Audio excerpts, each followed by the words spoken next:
Bonjour à tous et à toutes, bienvenue à ce nouveau rendez-vous donc DC Print Days, le deuxième de cette journée. Nous continuons à nous intéresser ce matin au marché de la décoration personnalisée, un marché qui a le vent en poupe même avec la pandémie. De nombreux acteurs de nos marchés qui étaient dans le stand par exemple se sont positionnés sur ce segment pendant l'année 2020. Changer son papier peint a aussi été une grande tendance pendant le confinement et avec des ventes records pendant cette période. Alors, technologiquement parlant, tous les voyants sont au vert, mais il reste néanmoins une dernière étape à franchir, et pas la moindre, qui est celle de la démocratisation de toutes ces techniques auprès des donneurs d'ordre, des architectes et des designers. Alors, le marché se démocratise doucement. Il y a 3 ans, une étude avait montré que pour 24% des architectes ne connaissaient pas les techniques de l'impression numérique, 61% les connaissaient mais ne trouvaient pas d'imprimeur spécialisé pour leur projet et 15% seulement finalement les utilisaient régulièrement. Donc ces chiffres remontent à 2016, mais ils sont toujours d'actualité. Ils se sont améliorés. On a fait des salons, des visites guidées. Nos fournisseurs exposants ont aussi recruté des prescripteurs qui ont pu présenter les collections aux donneurs d'ordre, mais il reste encore du chemin à faire et c'est ce que nous allons voir ensemble. Créer ce dialogue entre la création et la technique est un des enjeux majeurs pour ce marché et le potentiel est immense. Donc, sont avec nous ce matin pour parler de ces sujets Frédéric Tisser, je commence par le monsieur, je change, chef de projet en personnalisation décorative. Bonjour Frédéric. Bonjour. Sophie Ricobono, vous êtes directrice de la communication du groupe Ricobono. Bonjour. Bonjour. Et Pascal Tessier-Morin, vous dirigez Atelier Images et Compagnie. Bonjour Pascal. Bonjour. Avant de vous donner la parole, je vais rappeler quelques chiffres. Le cabinet Spicer Spira a consacré une étude au futur du marché de la décoration imprimée. Elle a été publiée en 2018, mais elle prédisait une croissance de 5% par an d'ici 2023. Alors, cette prévision est toujours un petit peu compliquée à vérifier dans les chiffres parce que le marché est très vaste, mais c'est quand même assez facile de l'apprécier dans la vraie vie, puisqu'on a tous remarqué une recrudescence des lieux et des espaces personnalisés. Alors, un autre chiffre, rien que pour les revêtements muraux, en 2019, on parlait quand même de 25 milliards de mètres carrés imprimés en Europe. Donc aujourd'hui, aucun secteur n'échappe à cette tendance. Les hôtels et les restaurants ont été les premiers, évidemment, à miser sur cette décoration pour se démarquer. On estime même que ce marché aujourd'hui est mature, même si on voit qu'avec la pandémie, les cartes ont été rebattues et que des chambres d'hôtel transformées en bureaux arrivent et donc que ce marché a de nouvelles possibilités de développement. Pour répondre aux besoins de bien-être au travail, les entreprises réaménagent aussi leurs bureaux comme à la maison, un phénomène qui s'est accentué avec la pandémie, avec des espaces qui sont actuellement en train d'être entièrement repensés. Autre lieu, un peu insolite, les parkings deviennent aussi des hauts lieux de personnalisation, d'où l'importance de ce regard à la fois technique et créatif.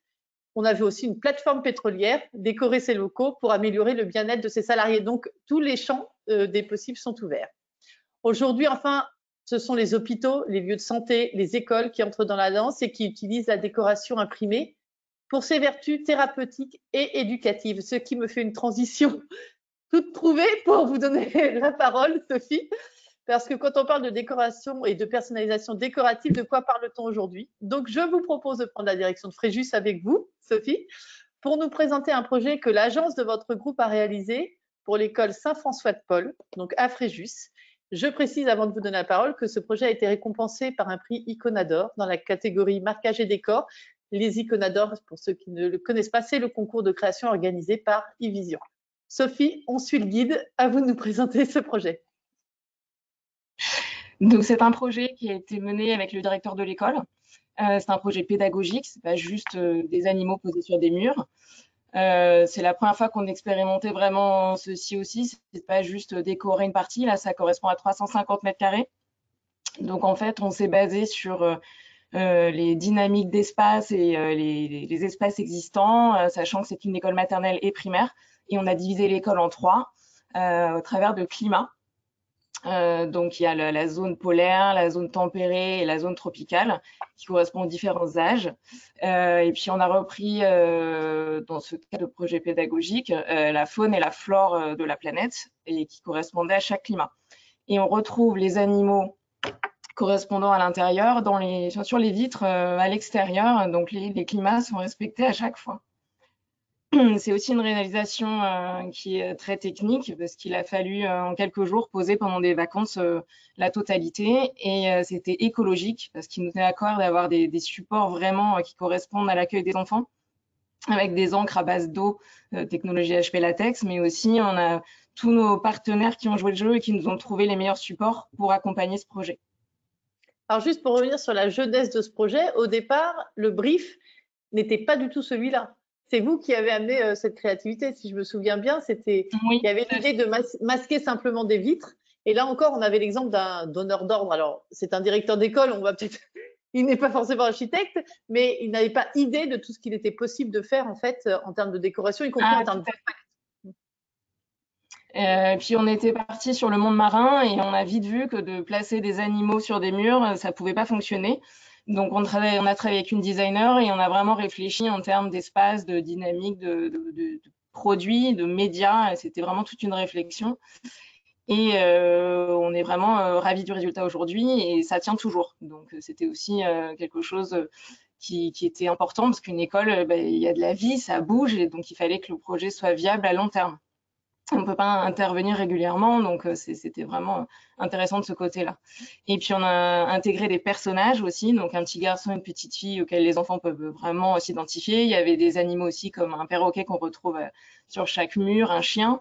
Et on a créé un certain nombre de supports pédagogiques aussi qui les accompagnent tout au long des différentes salles. Donc là, on voit la bibliothèque, mais on a créé aussi une map monde avec des animaux qu'ils pouvaient placer. On a travaillé sur des cubes avec des questions sur le développement durable pour les plus grands et retrouver tous ces personnages à chaque fois selon les climats.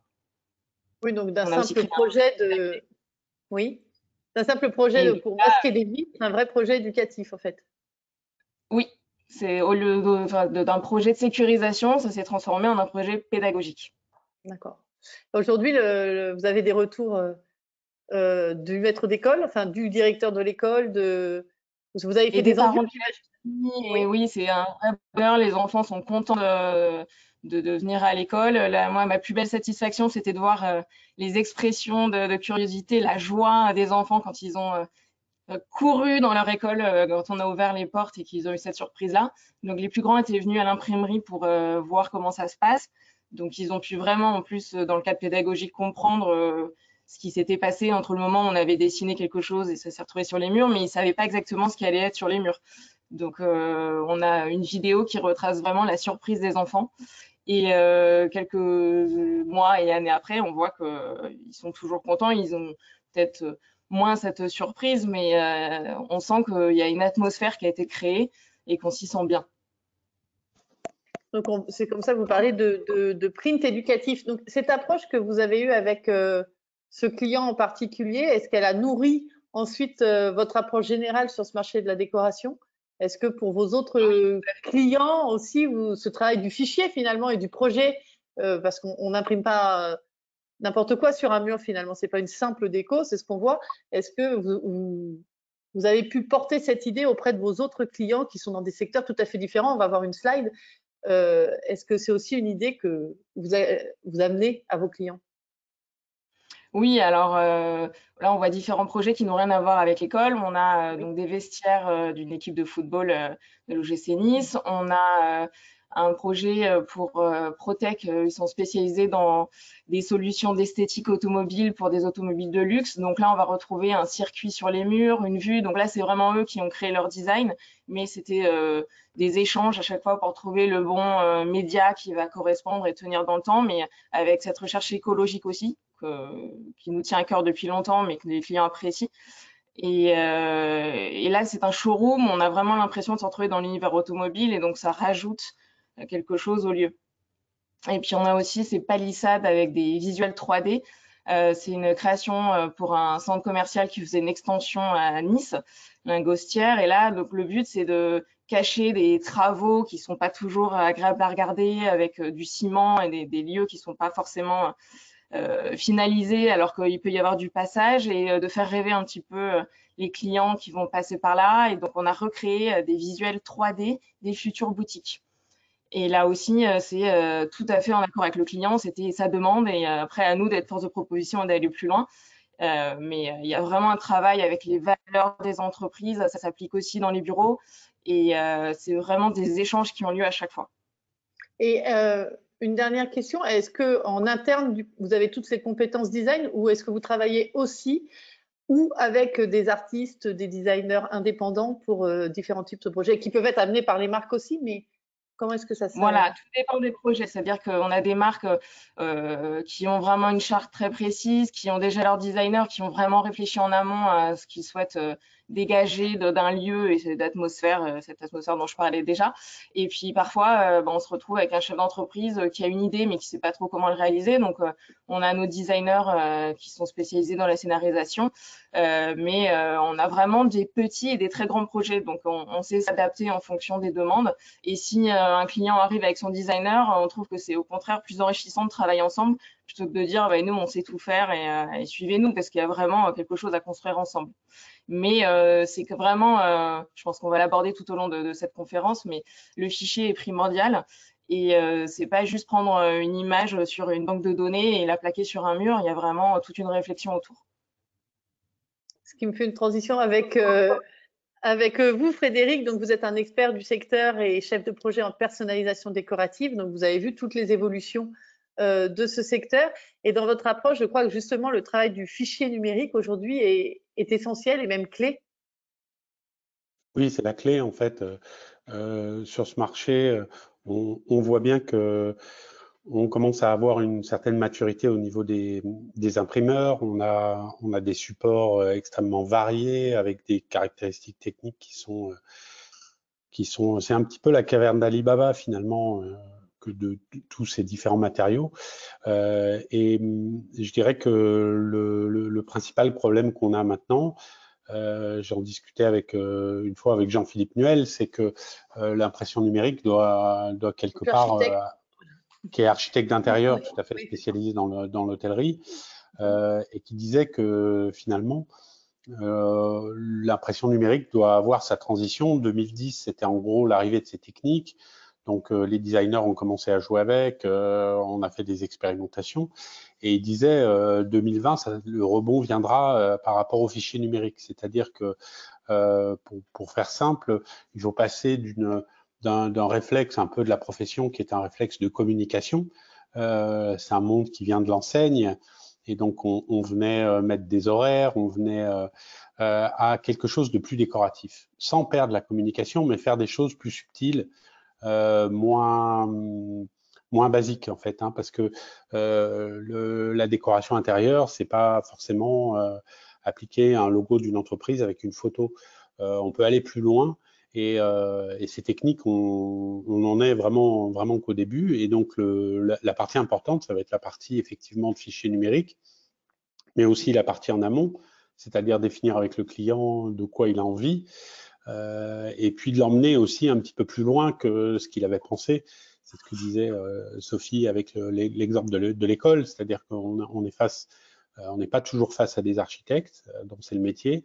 On est aussi face à des entrepreneurs, à des directeurs d'établissement qui ont une autre activité, et c'est à nous vraiment de les accompagner et de leur dire mais on peut faire plus en personnalisant vos lieux. Donc, en étant un partenaire, Donc, la vraie valeur ajoutée, elle est sur le fichier numérique. Oui, en étant partenaire de développement et pas simplement un prestataire, en fait. Ça truste un peu les compétences des imprimeurs qui doivent intégrer toutes ces nouvelles compétences d'approche du fichier. C'est ça? Oui. Alors, effectivement, il y a après, un imprimeur aujourd'hui peut avoir deux options. Il peut rester dans son métier de l'impression ou intégrer effectivement la phase design. Mais il faut donner de la valeur finalement au fichier numérique. Il faut bien expliquer dès le début au client que son fichier numérique, il va le payer. Et ça, je pense que c'est clé. Aujourd'hui, on voit des professionnels qui ne facturent pas le fichier numérique parce que c'est de la création, parce que c'est du jus de cerveau. Et donc, en France, on a toujours un petit peu de mal sur une partie de réflexion finalement à le faire payer. Mais quand on démarre un projet, il faut vraiment expliquer à un client que la valeur de son projet, elle est dans son fichier numérique, et un fichier numérique, ça se paye tout simplement. Et ça, c'est vraiment une habitude à prendre. Et rajouter une ligne dans un devis en mettant création numérique. Ça se fait pas tout seul, ça s'explique par une démarche de vente auprès du client final en lui disant que qu'aujourd'hui on ne sait pas ce qu'on va imprimer et que la qualité générale de son projet dépend effectivement de cette ligne création numérique qui peut être qui est en fait la variable d'un devis. Hein. Clairement, aujourd'hui, les coûts d'impression, on les connaît, les coûts de pose, on les connaît aussi. Mais un fichier numérique, ça peut coûter 200 € ou ça peut en coûter 20 000, suivant les projets. Donc, c'est vraiment ça qu'il faut arriver à sensibiliser un client. C'est toujours compliqué pour un client d'acheter quelque chose qu'il ne connaît pas, parce que jusqu'à maintenant, quand on achetait un revêtement mural, le prix de la création, il était inclus. Et aujourd'hui, la nouveauté finalement de 2020 sur ce marché, c'est que le prix, il est plus inclus. Alors c'est une chance parce que ça nous permet de personnaliser, ça nous permet de faire des choses originales pour les clients, mais c'est aussi un handicap parce que le client ne sait pas qu'il doit payer cette ligne. Et donc c'est vraiment quelque chose qu'il faut vendre dans le sens d'expliquer l'intérêt de cette dépense. Justement, alors Sophie, alors c'est peut-être un secret de fabrication, mais vous avez vendu votre fichier numérique, vous avez vendu cette créativité et toute cette approche qui n'était pas prévue au départ. Votre client a compris que, enfin, parce qu'au départ, quand même, entre le projet a été multiplié par je ne sais pas combien, parce qu'on est parti d'un projet initial de sécurisation à ce grand projet éducatif. Ça a été entendu par votre client Oui, mais là, ce projet de l'école était un peu particulier et on a vraiment des fournisseurs partenaires qui voulaient aussi développer la déco. Donc, on a réussi à trouver des budgets autres et à faire ce grand projet qui aurait peut-être pas eu lieu au départ. Après, sur des problématiques plus quotidiennes, j'ai envie de dire, Oui. c'est effectivement toute une éducation, mais effectivement, c'est toujours compliqué de vendre ce fameux fichier et on a toujours une idée du temps qu'on espérerait passer, mais ça dépasse souvent. Mais j'ai envie de dire, quand vous faites une décoration intérieure à la maison, on sait aussi qu'il y a souvent un budget qui risque de dépasser. Donc après, c'est l'expérience qui va faire que d'un projet à un autre, sur des petits ou des plus grands, on va avoir une tendance, une expérience de ce qu'il faudrait faire. Et puis, il faut arriver à discuter avec nos clients et les prescripteurs pour essayer de savoir ce qui sera le mieux. Et puis, je pense qu'aujourd'hui, ils commencent à prendre conscience que, effectivement, c'est pas juste un papier peint qu'on va trouver dans un magasin, quoi. On en Et qu'il y a parlait cette hier. Pardon, on en parlait hier avec Jeanne Chemla, et puis je vous donne la parole après Pascal. Donc Jeanne Chemla, pour ceux qui n'étaient pas là hier, dirige une galerie et s'est diversifiée vers les murs illustrés. Et ces illustrations viennent évidemment du travail des artistes de sa galerie qu'elle a sélectionné. Et elle expliquait bien justement ce problème, ce fichier. Pour le coup, elle est très attachée à l'original. Elle est très attachée au respect de l'artiste. C'est en édition limitée. Elle expliquait bien que pour ses clients, vendre un lait de papier peint d'une artiste qui est cotée, extrêmement cotée dans le milieu de l'art, et d'un autre artiste qui est un petit peu moins coté, il y aura la même machine, il y aura le même support. En revanche, le lait de papier peint, il n'aura pas du tout le même prix. C'est-à-dire qu'il va dépendre de la cote de l'artiste et on en est au début. Mais je pense que en venant justement avec des fichiers extrêmement originaux, travaillés et un travail d'artiste, vous vendez plus presque de la déco, mais un petit morceau d'art dédié et personnalisé. Peut-être que ça peut être un élément, je ne sais pas ce que vous en pensez Frédéric, mais quand on voit aussi le papier peint qu'on a choisi pour illustrer votre intervention sur le sur-mesure, on voit bien que c'est un papier peint que j'affectionne beaucoup. Il faut en parler parce que ça peut être effrayant la première fois qu'on le voit. Mais, effectivement, on va faire un petit zoom sur ce papier peint. Là, on est en Angleterre, on est à l'est de Londres, dans un foyer pour femmes. Et donc, il y avait une demande pour remettre, je dirais, ce foyer un peu pour faire une rénovation à l'intérieur. Et ce qu'on voit ici, c'est une création d'une designeuse londonienne qui est venue dans le centre, c'est un centre social qui s'est imprégné un petit peu de l'espace et qui est les personnes étaient un petit peu âgées qui étaient à l'intérieur. Donc l'idée lui est venue de faire un papier peint traditionnel anglais, très old school, mais elle avait envie de quelque part de profiter de cette technique de personnalisation. Et les visages qu'on voit à l'intérieur sont les visages des résidentes. Donc, ce qui est intéressant, c'est quand on rentre dans cette pièce, ben, on est vraiment dans les codes de la maison, de ce qu'on appelle les codes du résidentiel, c'est-à-dire qu'on est dans un espace public, mais en même temps, on se retrouve un peu dans un intérieur. Et qu'est-ce que ça fait automatiquement pour les utilisateurs, les gens qui passent là? Ça les rassure, ça les tranquillise. Ils sont bien, ils sont tranquilles. Et s'ils se rapprochent, j'imagine que les deux mamies qu'on voit en dessous, quand il y avait les petits-enfants qui arrivaient dans la pièce, ils disaient regarde, il y a mamie sur le papier peint. Et donc là, c'est un excellent exemple finalement de ce dont on a besoin aujourd'hui. Tout le monde a ce mot à la bouche, c'est l'expérience client, l'expérience utilisateur. Les professionnels dans le domaine des bureaux ou dans d'autres domaines. Ça peut être dans le domaine de la santé, mais aussi dans le domaine hôtelier, parle énormément d'expérience client. Et finalement, ce que les gens attendent, c'est pas d'arriver dans un endroit où il y a des murs blancs.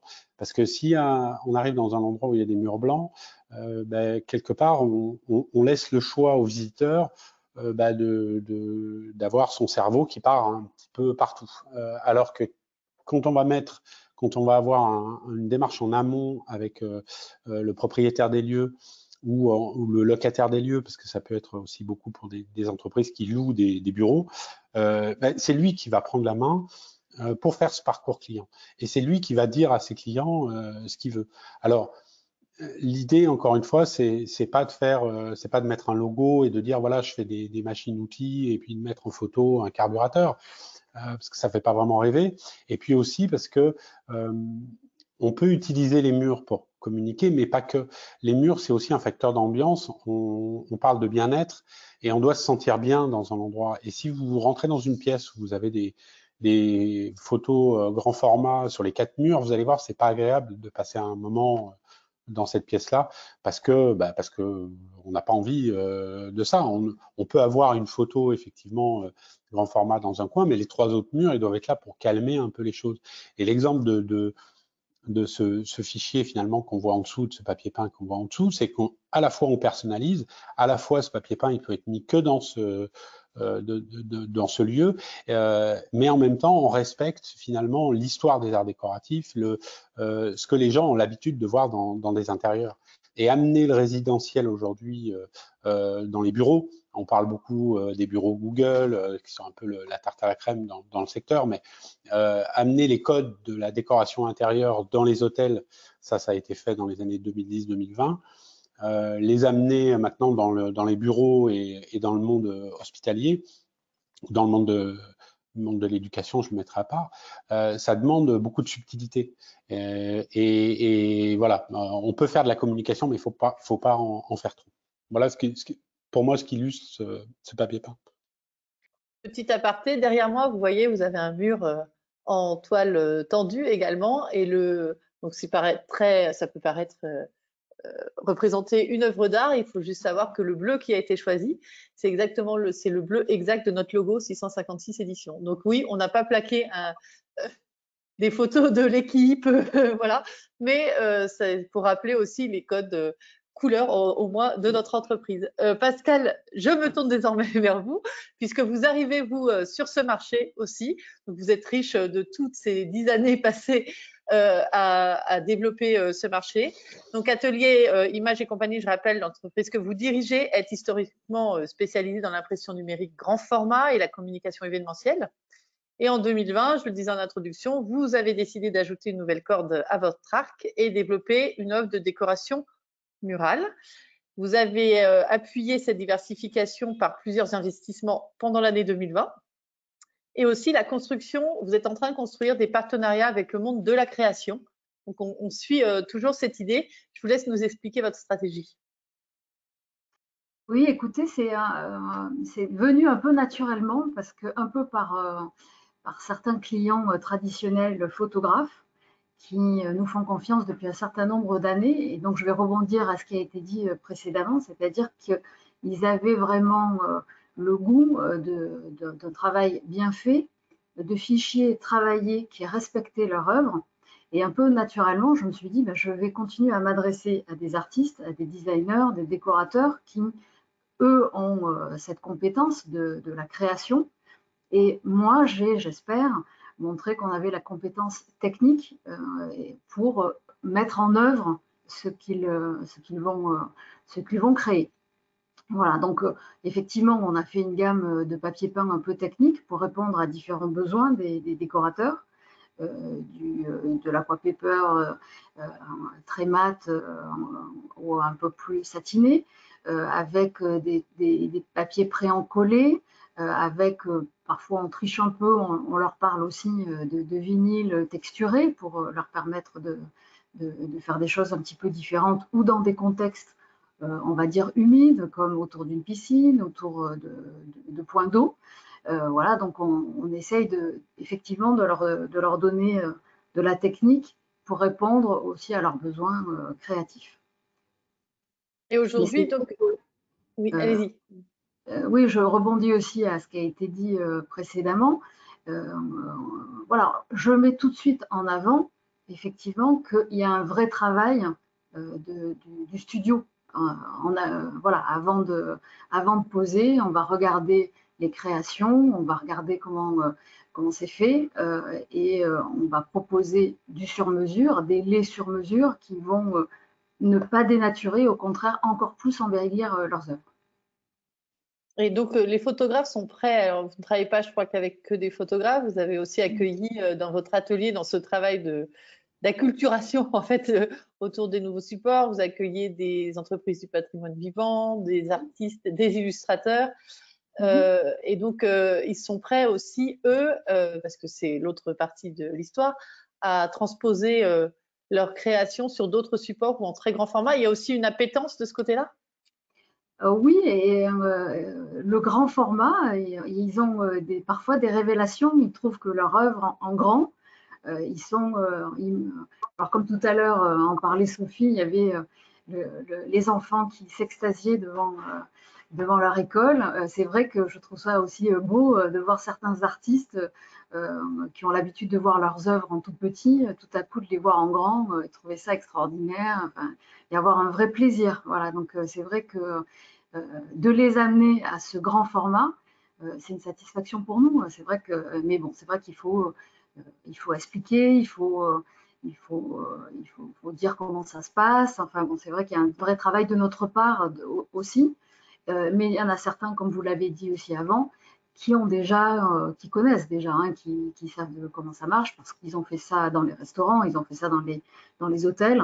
Donc il y a certains décorateurs à qui on n'apprend pas grand-chose, et au contraire, ils ont un véritable, en dehors de leur œil esthétique, ils ont aussi un œil très technique. Donc ils vont vraiment venir nous voir pour que leur réalisation soit parfaitement réalisée au niveau technique. Au niveau donc on voit donc ces décorateurs qui viennent vous voir pour des réalisations pour leurs clients, mais est-ce que vous faites aussi le passage de témoin entre un client qui cherche un fichier original personnalisé et les artistes? Est-ce que aussi vous faites, c'est vous qui faites ce lien, ce maillon manquant souvent, ce chaînon manquant entre ces deux univers? Alors j'essaye, bon, c'était un peu l'idée quand j'ai suggéré ce partenariat avec la galerie, la Jolie Galerie. C'était de permettre à des artistes de travailler avec des gens pour lesquels qui n'avaient pas forcément de support, qui n'avaient pas de contenu.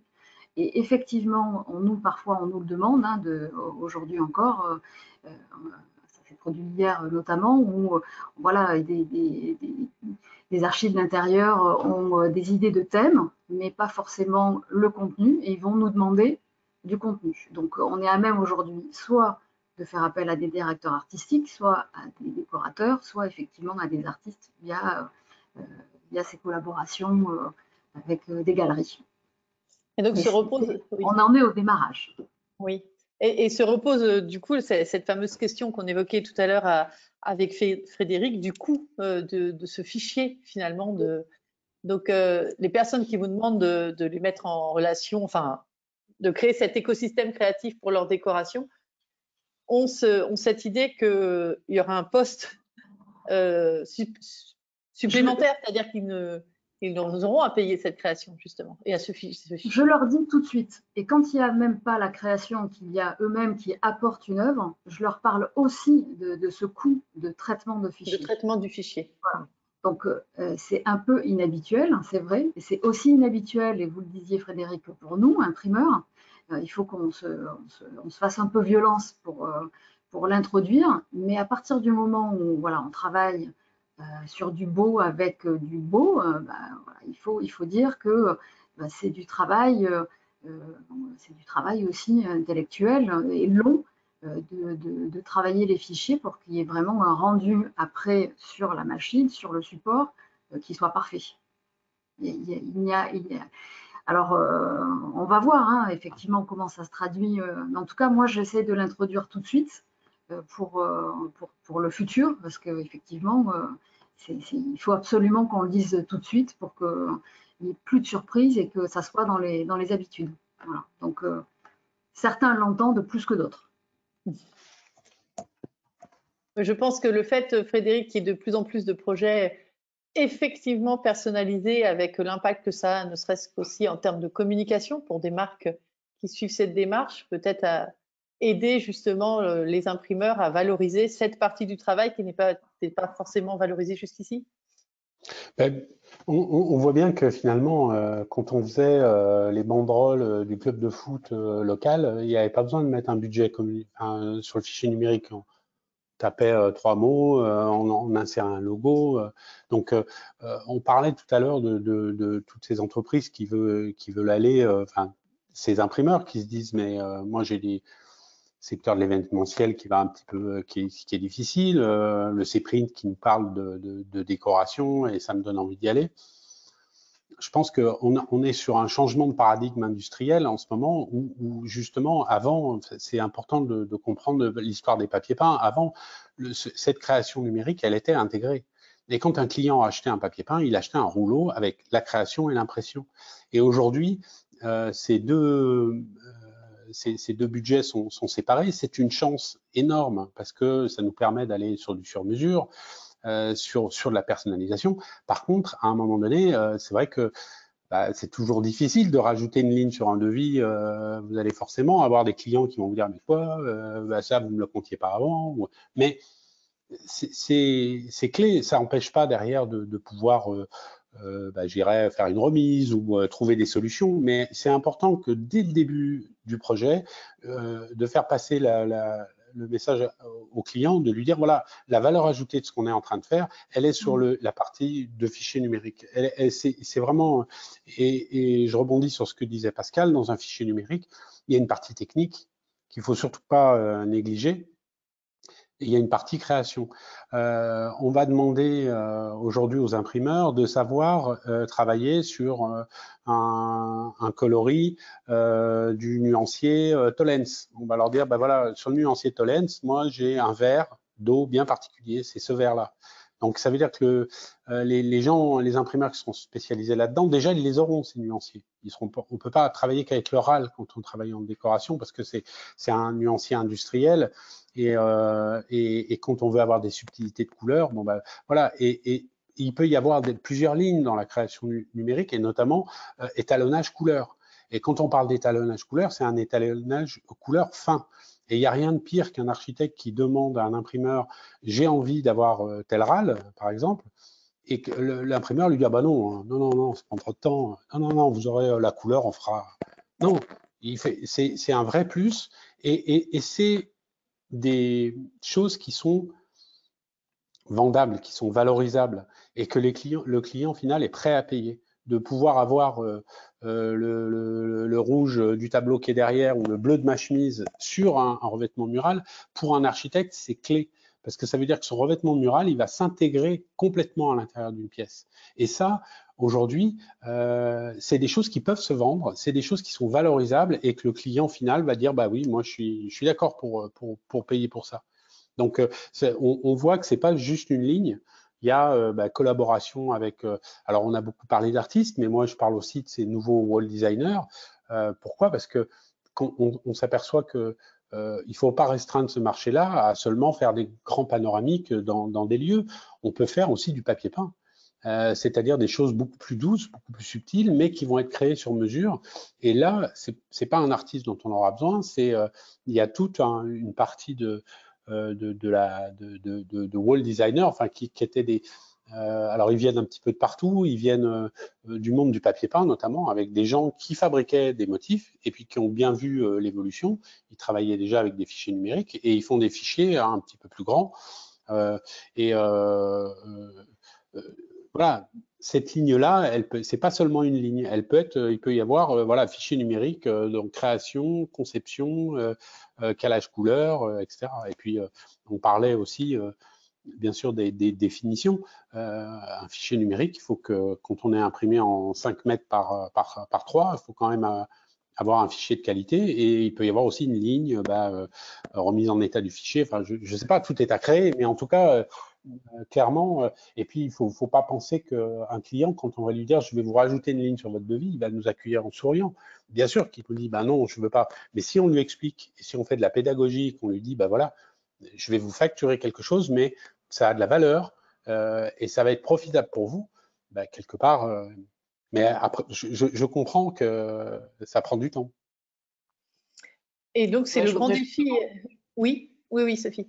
Pour rebondir sur la couleur, en fonction du média qui va être apposé sur le mur ou le support, il y a un vrai travail. Et si on est sur quelque chose de brillant ou mat, et l'artiste peut travailler sur son ordinateur, va avoir un écran rétroéclairé, il y a quand même un travail de pédagogie aussi, parce que oui, on peut se fier à une couleur et essayer de la respecter à 100%, mais il y a une vraie pédagogie à avoir. On ne pourra pas avoir quelque chose de rétroéclairé si le support est complètement mat au départ. Donc il y a vraiment, dès le départ, je vous rejoins à une pédagogie et une discussion à avoir pour qu'il n'y ait pas de mauvaise surprise au final, avec certaines étapes à intégrer, donc d'où ce surcoût, et pour pas avoir de déception. Mais il y a quand même, techniquement, je pense que tout le monde ne peut pas se dire bon, bah, je vais imprimer n'importe quel tableau et le mettre sur un mur. Il y a vraiment un savoir-faire. Et je complète, effectivement, nous, on va encore plus loin, c'est qu'on fournit, justement par rapport à ce que vous disiez, Sophie, ces problématiques de support, où évidemment on n'a pas les mêmes rendus de couleurs selon les supports. Nous, on fournit vraiment des BAT physiques avec toute une palette de colorimétrie. Évidemment, on se déplace parfois sur les chantiers parce qu'on veut des raccords entre les moquettes, les peintures des murs, etc. etc. Donc, ça justifie amplement voilà, cette ligne supplémentaire. C'est parce qu'il y a tout ce service qu'on offre et qu'on explique et qui concrètement se voit voilà, par notre service très, très personnalisé. Et on voit bien que finalement, le monde de l'impression, enfin, je veux dire, c'est tellement vaste. On peut pas dire je suis imprimeur quelque part. On est défini par le marché. On peut imprimer des tableaux de bord de voitures, on peut imprimer de la machine et outils. Et si par contre on se met dans le revêtement mural, les marges, les coûts, les attentes des clients sont pas du tout les mêmes. Et je pense qu'on a besoin aujourd'hui d'imprimeurs spécialisés qui, quand on les appelle en leur disant je veux telle couleur, bah, au lieu de dire non, c'est pas possible, vont dire oui, mais voilà, le bon à tirer, par exemple, c'est indispensable et ça se facture. Après, on peut parler avec un client. Le client peut dire bah non, moi et s'adapter sur un projet. Il y a peut-être des projets où il n'y en a pas besoin, mais je veux dire d'avoir un bon à tirer avec 6 définitions du verre différentes, parce qu'effectivement, vous avez raison, Pascal. Quand on arrive sur un chantier, si vous mettez ce verre au mur, mais que vous avez une moquette rouge, ça va pas être pareil que si vous avez une moquette noire ou bleue. Le rendu de votre couleur va être complètement différent. Donc, un étalonnage sur chantier, c'est indispensable. Et quand on l'a expliqué à un client, donc on voit bien que l'offre de l'imprimeur qui va travailler dans la décoration, elle se construit en ce moment. Et elle est vraiment à construire parce que et il faut partir des attentes du marché. Moi, j'ai discuté avec des architectes qui attendent, qui n'arrivent pas encore à trouver chaussures à leurs pieds. Alors, ils connaissent pas toutes les entreprises, bien sûr, je dis pas qu'elles n'existent pas, mais qui cherchent aujourd'hui des vrais partenaires parce qu'ils ont essayé avec peut-être l'imprimeur avec lequel ils avaient l'habitude de faire du print, des catalogues, qui leur a dit, mais bien sûr, moi j'imprime du revêtement mural. Et puis, bah, une fois qu'ils sont arrivés sur chantier, ça a été la cata parce que c'était pas le bon média, parce que c'est un métier. Imprimeur dans la décoration intérieure, c'est un métier qui se définit en ce moment. Justement, j'avais une question pour les chefs d'entreprise. Vous avez quand même des spécialisations qui étaient avant tout dans la communication visuelle au départ, donc avec une méthode de fonctionnement qui était différente, c'est-à-dire qu'on calculait le coût chute, pose, découpe, print, et puis il y avait 2 allers-retours et c'était fini. Je caricature, mais volontairement, mais grosso modo, vous faisiez un investissement machine, vous saviez comment vous alliez le rentabiliser, vous alliez nourrir la machine. Dans la décoration, ça se passe pas du tout comme ça. Il y a plutôt 6 mois d'aller-retour, de va-et-vient, a fortiori quand il faut expliquer qu'on va facturer un fichier, mais que ça va dans le sens du client. Donc, c'est un investissement plutôt qu'un coût, mais il faut quand même lui faire comprendre. Le client voit la ligne. Comment, dans vos entreprises, donc à l'échelle du groupe Ricobono et à l'échelle d'Atelier Image et Compagnie, on arrive à investir et avoir ces 2 rythmes de production différents. En fait, on a vu au début ce que disait Frédéric dans la décoration, certains imprimeurs avaient toutes les compétences, mais certains aussi ont investi dans une machine qui n'a tiré que 2 laits de papier peint au bout de 6 mois, puisque c'est tout un marché à conquérir. Donc, Pascal, vous investissez là, vous êtes en 2020. Vous avez anticipé justement ces éternels va-et-vient avant de pouvoir imprimer un lait de papier peint. Et même chose pour vous, Sophie, vous travaillez sur des très gros projets de communication. Comment ça s'articule en termes de modèle économique pour vous? Alors je vais commencer. J'ai eu la chance de rencontrer des entrepreneurs de l'EPV qui travaillaient déjà beaucoup avec des décorateurs. Donc EPV, entreprise du patrimoine vivant. Voilà. Qui font de la dorure sur or, de la dorure, qui travaillent le cuir, enfin bon, et qui ont l'habitude de travailler avec des décorateurs. Donc elles m'ont rapidement informée sur ce délai. Donc je l'ai pris tout de suite en compte dans mes paramètres. Avant d'investir, et puis aussi dans mon tempérament qui a l'habitude de travailler dans ce métier très très vite aussi, donc voilà, d'organiser du coup rapidement les équipes, les informer de ce passage de projet BAT et réalisation dans un temps beaucoup plus long. Voilà, donc après c'est l'organisation interne, le contexte actuel aussi qui fait que bon, le temps est plus long aujourd'hui que hier, et voilà, qui fait que bon, c'est super parce qu'on peut s'adapter à ce nouveau mode de fonctionnement sereinement, on va dire. Mais effectivement, il faut le prendre en compte au sein des équipes et des machines. Ouais, je suis d'accord, ça repose déjà sur de super équipes qui sont flexibles et puis qui savent s'adapter parce qu'on n'a jamais un seul projet en plus à gérer. Donc il y a toujours aussi des plus petits, mais c'est pas pour autant qu'il faut les négliger. Et des petits projets peuvent prendre du temps. Et des très gros, finalement, sont sur quelque chose d'un peu plus industriel et ça peut aussi très bien rouler. Donc j'ai envie de dire que c'est vraiment une histoire d'hommes, de femmes, d'échanges et de flexibilité. Et après, j'en parlais déjà tout à l'heure, c'est l'expérience. C'est-à-dire que sur des projets, on peut se tromper et vraiment se dire je l'avais pas du tout imaginé comme ça et je vais mettre beaucoup plus de temps et donc ça sera pas rentable, mais je pense que c'est malheureusement le lot du démarrage. Nous, ça fait quelques années qu'on le fait. J'ai envie de dire qu'on a plus d'expérience et que ça se passe bien, mais c'est vraiment aussi une histoire comme je disais, d'échange, de communication entre le client, mais aussi nos équipes qui savent s'adapter et se dire là, les fichiers ils vont pas être prêts en temps et en heure, on va s'adapter, on va décaler la pause et on va plutôt privilégier tel projet qui avance bien et puis faire en sorte que tout roule au mieux. Et il faut pas se tromper trop souvent par contre. Donc il y a une vraie étude à faire et savoir peut-être se poser les questions à la fin d'un projet, dire qu'est-ce qui a marché, qu'est-ce qui n'a pas fonctionné, et pour faire mieux la fois suivante, quoi. Mais on est surtout sur certains projets en mode enveloppe. Là, on peut pas se dire ça va être ça et on va pas dépenser d'un centime. Il vaut mieux peut-être prévoir au départ. Et puis avec l'expérience, ça se passe de mieux en mieux et on a de moins en moins de surprises, quoi. Mais Est-ce que si vous êtes tout est bien préparé en amont, j'ai envie de dire sur place, il n'y a plus de problème. Vous êtes bien d'accord que autant on peut expliquer comment facturer un fichier, tout ça, mais les éternels, enfin les va-et-vient qui peut impliquer un projet de décoration personnalisée sont pas forcément toujours très facilement facturables. C'est-à-dire les 6 mois d'échange sont pas facturables en temps, alors que c'est là où c'est compliqué en fait pour des gens qui veulent rentabiliser une machine. Il faut avoir une autre logique et une vraie volonté de chef d'entreprise derrière d'aller sur ce marché, j'imagine, parce que la situation est quand même compliquée. Je pense que c'est vraiment une notion d'investissement, investissement en temps, investissement en argent et une volonté du chef d'entreprise d'aller sur ce marché-là. Je veux dire, c'est pas de se dire un matin, oui, j'ai un marché qui est plus tendu en ce moment, tiens, je vais faire du papier peint.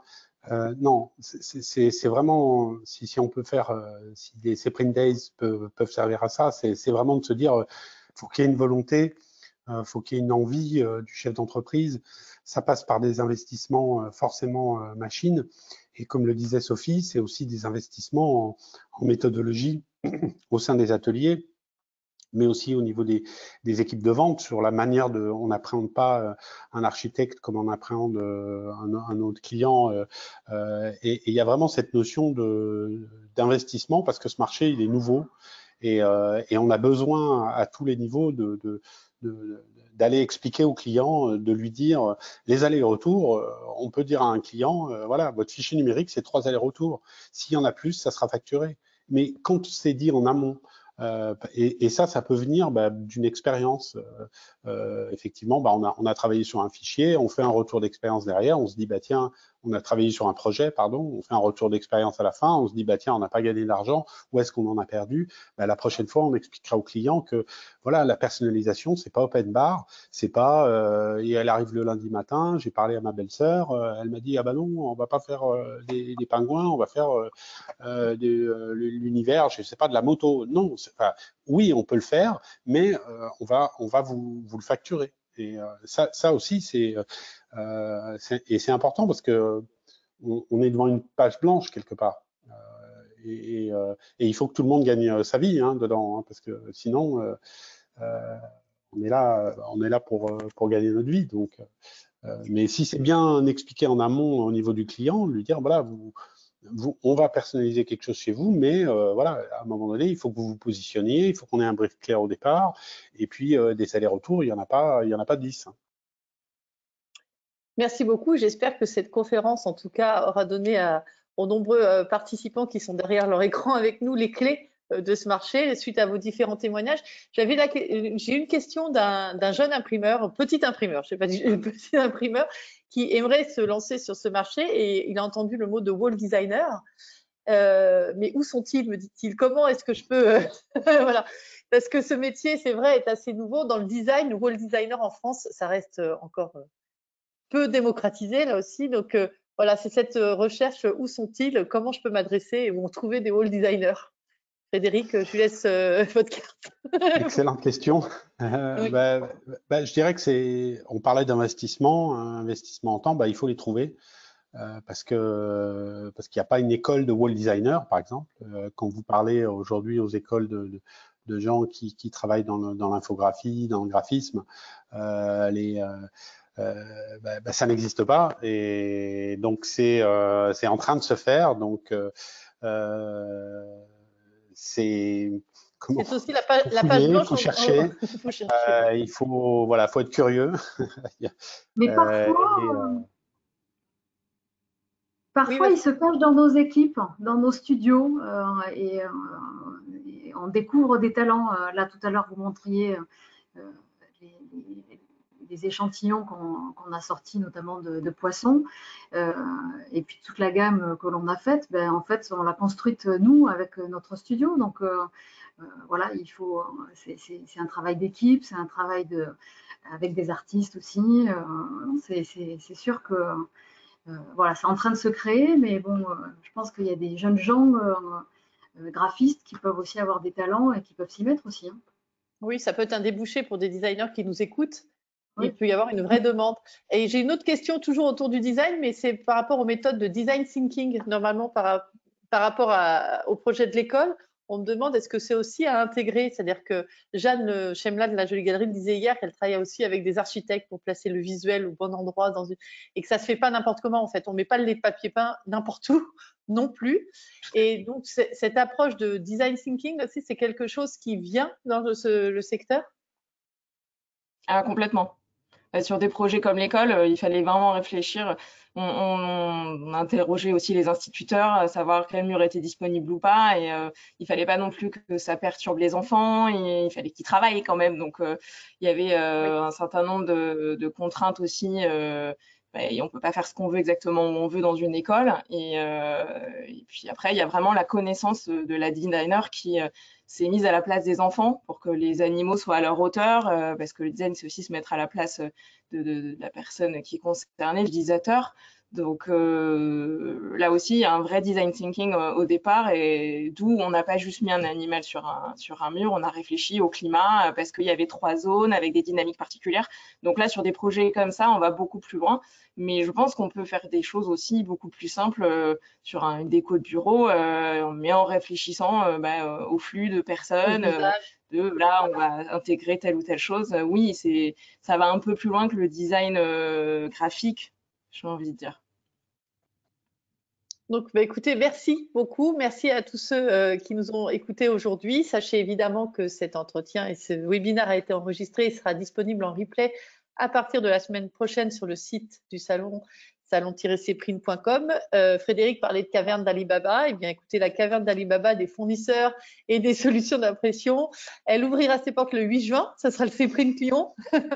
Mais c'est vrai, je le pense sérieusement. Il y a beaucoup de collections. Il y a eu des lancements il y a peu de temps sur de nouvelles solutions aussi d'impression avec de nouvelles solutions. Donc, ce secteur n'a pas fini de nous en apprendre en fait, et nous essaierons aussi d'inviter, je dis ça pour la personne qui m'a demandé, un wall designer ou une wall designer. Nous essaierons d'en trouver une pour témoigner avec nous aussi sur le salon pour continuer cet échange. Donc, merci à tous, merci à vous quatre. À suivre, le moment CEVRAP, c'est à 13h30. On n'a pas parlé, mais l'importance des médias applicateurs est essentielle aussi pour ce secteur, pour que ce beau projet, le beau fichier soit extrêmement bien posé. Et donc, nous serons en direct d'un atelier de formation, l'atelier ADForm avec Benoît Jacquelin. Et je pense que nous reparlerons de décoration, puisque c'est un secteur sur lequel il forme de plus en plus de personnes. Merci beaucoup, bonne journée à tous et à bientôt. Au revoir. Merci. Au revoir. Merci.